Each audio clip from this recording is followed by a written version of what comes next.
சமூக மீடியா சொந்தங்களுக்கு வணக்கம். இன்றைய நாளிலும் மற்றொரு உலக செய்திகளின் ஒரே பார்வையோடு இணைந்திருக்கின்றோம். அந்த வகையிலே உலக போரின் திசையை மாற்றும் மாஸ்கோ பெய்ஜிங்கின் அசுர ராஜதந்திர நகர்வு, அமெரிக்க அதிபர் டொனால்ட் ட்ரம்ப் சீன பயணத்தை முடித்து வாஷிங்டன் திரும்பிய சில நாட்களிலேயே உலகை அதிர வைக்கும் வகையில் ரஷ்ய அதிபர் விளாடிமிர் புதின் இன்று சீன தலைநகர் பெய்ஜிங்கிற்குள் அதிரடியாக நுழைந்துள்ளார். பெய்ஜிங்கின் மக்கள் மாபெரும் மண்டபத்தின் ஷி ஜின்பிங் முன்னிலையில் புதினுக்கு பிரமாண்ட சிவப்பு கம்பள வரவேற்பு அளிக்கப்பட்டுள்ளது. மற்றொரு புறம் சர்வதேச கடல் வர்த்தகத்தின் இதய பகுதியான ஹார்முஸ் ஜலசந்தியில் கப்பல்களை வேட்டையாட ஈரான் ராணுவம் ரகசியமாக புதைந்திருந்த அதிநவீன மகாம் ரக மரண கண்ணிவெடிகளை அமெரிக்க கடற்படை கண்டுபிடித்து உலகிற்கு சிவப்பு எச்சரிக்கை விடுத்துள்ளது. ட்ரம்பின் பொருளாதார கொள்கைகளை சீன எல்லையிலேயே புதின் ஷி ஜின்பிங் கூட்டணி முறியடித்துள்ள நிலையில் அமெரிக்காவின் லாக்ட் அண்ட் டாடட் போர் எச்சரிக்கைக்கு ஈரான் அளிக்கப் போகும் ஆகஸ்ட் மாத பதிலடி என்ன ஹார்முஸ் ஜலசந்தியில் ஈரானின் மகாம் கண்ணிவெடிகளை அமெரிக்க கடற்படை அகற்றி வரும் வேளையில் இரு நாட்டு படைகளுக்கும் இடையே நடுக்கடலில் எப்போது வேண்டுமானாலும் நேரடி மோதல் வெடிக்கலாம். விரிவான செய்தி தொகுப்பு இதோ. Fourth Monkey Connect. AI works for you. உலகம் முழுவதும் தமிழர்களுக்கான AI WhatsApp business connect. Business தேடுறீங்களா? வாட்ஸ்அப் போதும். எந்த நாட்டிலிருந்தும் பதிவு செய்ய தயாரா இருங்க. Coming soon.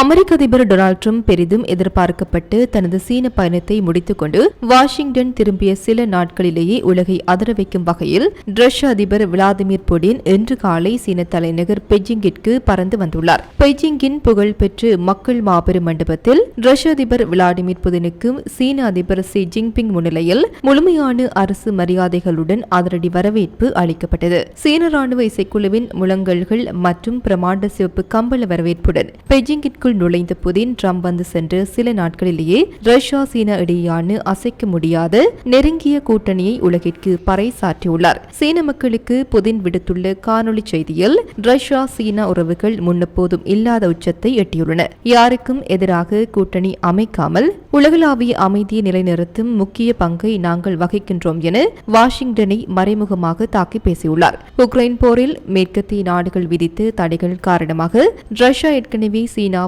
நம்பியிருக்கும் சூழலில் தற்போது மத்திய கிழக்கில் வெடித்துள்ள அமெரிக்கா ஈரான் மோதல் ரஷ்யாவிற்கு பெரும் ராஜதந்திர சாதகத்தை ஏற்படுத்தி கொடுத்துள்ளது. ஹார்முஸ் ஜலசந்தியில் ஈரான் கண்ணி வெடிகளை புதைத்துள்ளதாலும் அமெரிக்க அணு உலை தாக்கப்பட்டதாலும் வளைகுடா நாடுகளின் எண்ணெய் விநியோக வழித்தடங்கள் எந்த நேரமும் முற்றிலும் சீர்குலையும் பேராபத்து ஏற்பட்டுள்ளது. இதனால் வளைகுடா எண்ணெயை நம்பியிருக்கும் சீனாவிற்கு எவ்வித ஆபத்தும் இல்லாத பாதுகாப்பான மாற்று எரிசக்தி நாடாக தன்னை நிலைநிறுத்திக் கொள்ள புதின் இந்த சந்திப்பை பயன்படுத்தியுள்ளார். ஏற்கனவே சீனா தள்ளுபடி விலையில் ரஷ்ய எண்ணெய் அள்ளி வரும் நிலையில் இந்த வளைகுடா போர் ரஷ்யாவை சீனாவின் அசைக்க முடியாத எரிசக்தி கூட்டாளியாக மாற்றியுள்ளது.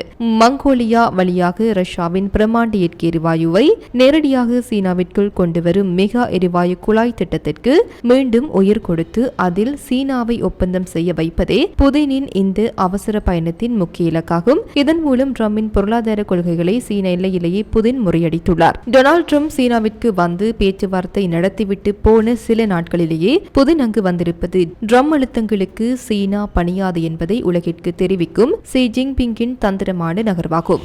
சீன தலைநகர் பெய்ஜிங்கிலிருந்து உலக நாடுகளை அதிர வைக்கும் மிக முக்கிய அறிவிப்பு ஒன்று வெளியாகியுள்ளது. பெய்ஜிங்கின் மக்கள் மாபெரும் மண்டபத்தில் ரஷ்ய அதிபர் விளாடிமிர் புதினுடன் நடைபெற்று வரும் மெகா இருதரப்பு பேச்சுவார்த்தையின் போது மத்திய கிழக்கு போர் சூழல் குறித்து சீன அதிபர் ஷி ஜின்பிங் தனது அதிகாரப்பூர்வ நிலைப்பாட்டை வெளிப்படுத்தியுள்ளார். சீனாவின் அதிகாரப்பூர்வ சின்கூவா செய்தி நிறுவனம் இந்த சந்திப்பு குறித்து வெளியிட்டுள்ள விவரங்களின்படி மத்திய கிழக்கில் தற்போது நிலவி வரும் அனைத்து விதமான கொடூர ராணுவ போர் நடவடிக்கைகளையும் உடனடியாக எந்தவித நிபந்தனையுமின்றி முடிவுக்கு கொண்டு வர வேண்டும் என்று சீன அதிபர் ஷி ஜின்பிங் சர்வதேச சமூகத்திற்கு பகிரங்கமாக அழைப்பு விடுத்துள்ளார். வளைகுடா பகுதியில் தற்போது நிலவி வரும் சூழலானது போருக்கும் அமைதிக்கும் இடையிலான ஒரு மிக நெருக்கடியான காலகட்டத்தில் ஊசலாடி கொண்டிருக்கிறது என்று ஷி ஜின்பிங் மிக ஆழமாக எச்சரித்துள்ளார். ஒரு சிறிய தவறு நடந்தால் கூட அது ஒட்டுமொத்த உலக பேரழிவிற்கு வழிவகுக்கும் என்பதை அவர் சுட்டிக்காட்டியுள்ளார். சர்வதேச நாடுகளின் கச்சா எண்ணெய் போக்குவரத்தின் மிக முக்கிய நுழைவாயிலாக திகழும் ஹார்முஸ் ஜலசந்தியில் வர்த்தக கப்பல்களை குறிவைத்து ஈரான் ராணுவம் புதைந்திருந்த குறைந்தது 10 அதிநவீன கடற்படை கண்ணிவெடிகளை அமெரிக்க உளவுத்துறை மற்றும் கடற்படை அதிகாரிகள் அதிரடியாக கண்டுபிடித்துள்ளனர். இதனால் சர்வதேச கடல் பாதையில் அதீத போர் பதற்றம் நிலவி வருகிறது. அமெரிக்காவின் பிரபல CBS நியூஸ் ஊடகம் இன்று வெளியிட்டுள்ள உலகை உலுக்கும் பாதுகாப்பு விவரங்கள் அமெரிக்க உளவுத்துறையின் சமீபத்திய ரகசிய மதிப்பீட்டின்படி ஹார்முஸ் ஜலசந்தியின் முக்கிய பாதைகளில் ஈரான் ராணுவம் ரகசியமாக கண்ணிவெடிகளை புதைத்துள்ளது கண்டுபிடிக்கப்பட்டுள்ளது. கடந்த மார்ச் மாத அறிக்கையின்படி இங்கு குறைந்தது 12 நீருக்கு அடியில் இயங்கும் கண்ணிவெடிகள் இருந்தது கண்டறியப்பட்ட நிலையில் தற்போது மேலும் 10 புதிய கண்ணிவெடிகள் கண்டுபிடிக்கப்பட்டுள்ளன. இங்கு கண்டறியப்பட்ட கண்ணிவெடிகள் ஈரானிலேயே தயாரிக்கப்பட்டு அதிநவீன மகாம் 3 மற்றும் மகாம் 7 லிம்பெட் ரக கண்ணிவெடிகள் ஆகும். இது நடுக்கடலில் நங்கூரமிடப்பட்டு மிதக்கும் அருகில் வரும் கப்பல்களின்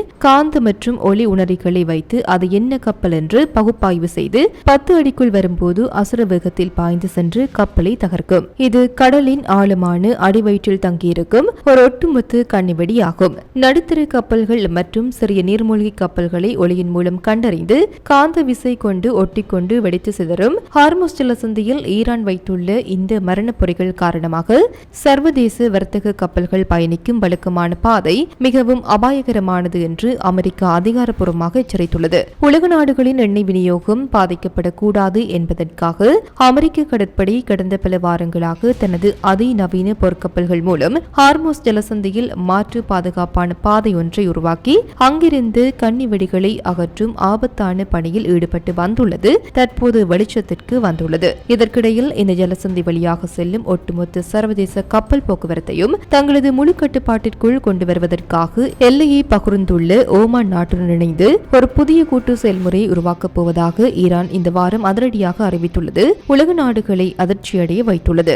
உலகளவில் கடலில் கொண்டு செல்லப்படும் கச்சா எண்ணெயில் 20 வீதத்திற்கும் மேல் இந்த ஹார்முஸ் ஜலசந்தி வழியாகத்தான் செல்கிறது. அமெரிக்கா நேற்று மலேசியாவிற்கு அருகே ஈரானின் 10 லட்சம் பீப்பாய் எண்ணெய் கப்பலை பறிமுதல் செய்வதற்கு பழி வாங்கவே ஈரான் இந்த சர்வதேச கடல் எல்லையை தனது மகாம் கண்ணிவெடிகள் மூலம் முற்றுகையிட்டுள்ளது. அமெரிக்காவின் F-15E போர் விமானத்தை வீழ்த்தி அமீரக அணு உலையை தாக்கிய தைரியத்தில் இருக்கும் ஈரான் இந்த ஜலசந்தியை மூடினால் உலக நாடுகள் அனைத்தும் பெட்ரோல் டீசல் இன்றி ஸ்தாபிக்கும். டொனால்ட் ட்ரம்ப் விதித்து 1 மணி நெருக்கடி முடிவடைந்த நிலையில் அமெரிக்கா மாற்றுப்பாதையை உருவாக்கி கண்ணிவெடிகளை அகற்றி வருவது எந்த வினாடியிலும் அமெரிக்கா ஈரான் கடைப்படைகளுக்கு இடையே ஒரு பிரமாண்ட நேரடி மோதலாக வெடிக்கக்கூடும். அமெரிக்கா ஈரானிடையேயான அமைதி பேச்சுவார்த்தையில் நல்ல முன்னேற்றம் ஏற்பட்டுள்ளதாக கூறப்படும் நிலையிலும் ஈரான் தங்களது நிபந்தனைகளுக்கு கட்டுப்பட்டு அணுசக்தி ஒப்பந்தத்தை ஏற்காவிட்டால் அந்த நாடு மீது மீண்டும் மிக கொடூரமான ராணுவ தாக்குதலை தொடுக்க அமெரிக்கா முழுவீச்சில் தயாராக இருப்பதாக துணை அதிபர் ஜெடி வான்ஸ் அதிரடியாக அறிவித்துள்ளார். வாஷிங்டனில் உள்ள வெள்ளை மாளிகையில் நேற்று அவசரமாக செய்தியாளர்களை சந்தித்து அமெரிக்க துணை அதிபர் ஜெடி வான்ஸ் ஈரான் விவகாரத்தில் அமெரிக்காவின் தற்போதைய நிலைப்பாட்டை அப்பட்ட உடைத்து பேசினார். ஈரானுடன் நாங்கள் நல்லெண்ண அடிப்படையில் பேச்சுவார்த்தை நடத்தி வருகிறோம் என்பது உண்மைதான். ஆனால் பேச்சுவார்த்தை தோல்வியடைந்தால் அடுத்த நொடியே ஈரான் மீது ராணுவ தாக்குதலை தொடங்க அதிபர் டொனால்ட் ட்ரம்ப் உத்தரவிட்டுள்ளார். அமெரிக்க ராணுவம் எப்போதும் தாக்குதலுக்கு தயாராக துப்பாக்கி குண்டுகள் நிரப்பப்பட்டு லாக்ட் அண்ட் லேடட் நிலையில் உள்ளது என்று எச்சரித்தார். ஈரானின் முன்னால் தற்போது 2 வழிகள் தான் உள்ளன. ஒன்று ராஜதந்திர முறையில் அணுசக்தி ஒப்பந்தத்தில் கையெழுத்திடுவது, இல்லை என்றால் அமெரிக்காவின் ஏவுகணை தாக்குதல்களை எதிர்கொள்வது என வென்ஸ் அடுக்கினார். ஈரான் அணு ஆயுதங்களை உருவாக்குவதை அமெரிக்கா இவ்வளவு தீவிரமாக எதிர்க்கிறது என்பதற்கும் வென்ஸ் தெளிவான காரணம் கூறினார். ஈரான் அணு ஆயுதம் பெறுவதை அமெரிக்கா ஒருபோதும் அனுமதிக்காது. கைதட்ட 2 கைகள் வேண்டும். ஈரான் அணு ஆயுதம் பெற்றால் அதைத் தொடர்ந்து மத்திய கிழக்கில் உள்ள மற்ற நாடுகளும் அணு ஆயுதங்களை தயாரிக்க போட்டி போடும். இது உலகையே அணு ஆயுத போட்டிக்குள் தள்ளி ஒட்டுமொத்த மனித குலத்தின் பாதுகாப்பையும் கேள்விக்குறியாக்கிவிடும். ஈரான் அணு ஆயுதம் வைப்பதை தடுத்து நிறுத்துவதே அமெரிக்காவின் பிரதான நோக்கம். அமெரிக்கா ஈரானிடையான இந்த மோதல் 11 வாரங்களாக நீடித்து வரும் நிலையில் இது அமெரிக்காவின் மற்றும் ஒரு முடிவில்லா போராக மாறுமா என்று செய்தியாளர்கள் கேள்வி எழுப்பினர். அதற்கு பதிலளித்த வென்ஸ், இது ஆப்கானிஸ்தான் அல்லது ஈராக் போன்ற முடிவில்லாத போர் கிடையாது. நாங்கள் ஈரான் எல்லைக்குள் நுழைந்து எங்களது வேலையை மிக கச்சிதமாக முடித்துவிட்டு உடனடியாக தாயகம் திரும்புவோம் என்று ஆக்ரோஷமாக கூறினார். இத்துடன் குறித்த காணொளி நிறைவு பெறுகின்றது. இது தொடர்பிலான உங்களுடைய கருத்துக்களை கமெண்ட் வாயிலாக தெரிவிக்கலாம். இது போன்ற பல செய்திகளை தெரிந்து கொள்ள நம்முடைய சமூக மீடியா யூடியூப் சேனலை சப்ஸ்கிரைப் செய்து அருகிலுள்ள பெல் பட்டனை கிளிக் செய்யுங்கள். மேலும் செய்திகளை உடனுக்குடன் தெரிந்து கொள்ள சமூகமீடியா.com என்ற இணையதளத்தின் வாயிலாக எங்களுடன் இணைந்திருங்கள்.